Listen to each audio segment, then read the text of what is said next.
Liquid plus powder కూడా mix చేసుకోవచ్చు. Powder liquid powder mix చేస్తే ఏమొస్తుంది?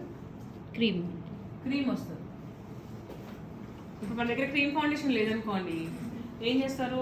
లిక్విడ్లో కొంచెం కాంపాక్ట్ మిక్స్ చేసుకోవచ్చు, సేమ్ షేప్ క్రీమ్ అవుతుంది. అంటే థిక్ కన్సిస్టెన్సీ వస్తుంది. డాన్స్ మేకప్లో అదొక టెక్నిక్లా కూడా యూజ్ చేస్తారు చాలా మంది.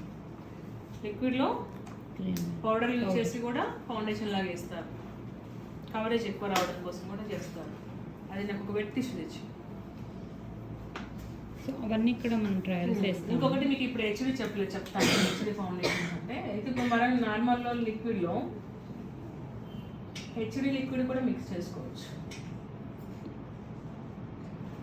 ఏ బ్రాండ్ నుంచైనా మిక్స్ చేసుకోవచ్చు. హెచ్డి కూడా చేసుకోవచ్చు. హెచ్డి క్రీమ్, హెచ్డి లిక్విడ్ కూడా చేసుకోవచ్చు.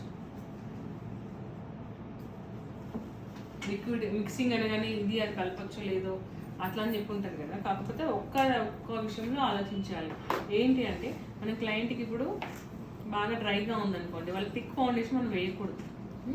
ఏది డ్యూయి ఫౌండేషన్ వేస్తున్నాం, ఆ టైంలో మీరు థిక్ ఫౌండేషన్ కలిపారనుకోండి మిక్సింగ్, ఏమవుతుంది? దాని కన్సిస్టెన్సీ టెక్స్చర్ చేంజ్ అయిపోతుంది. అంటే మీకు అక్కడ కావాల్సిన రిజల్ట్ రాదు. ఆ ఒక్క పాయింట్లో మాత్రం చూసుకోవాలి.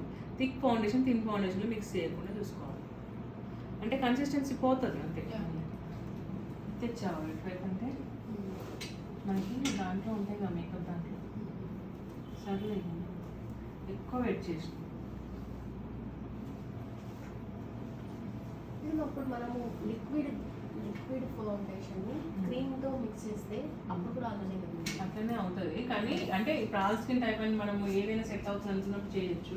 పర్టికులర్గా మనం ఏదైనా పెట్టుకున్నప్పుడు మాత్రము చూసి పెట్టుకోవాలి.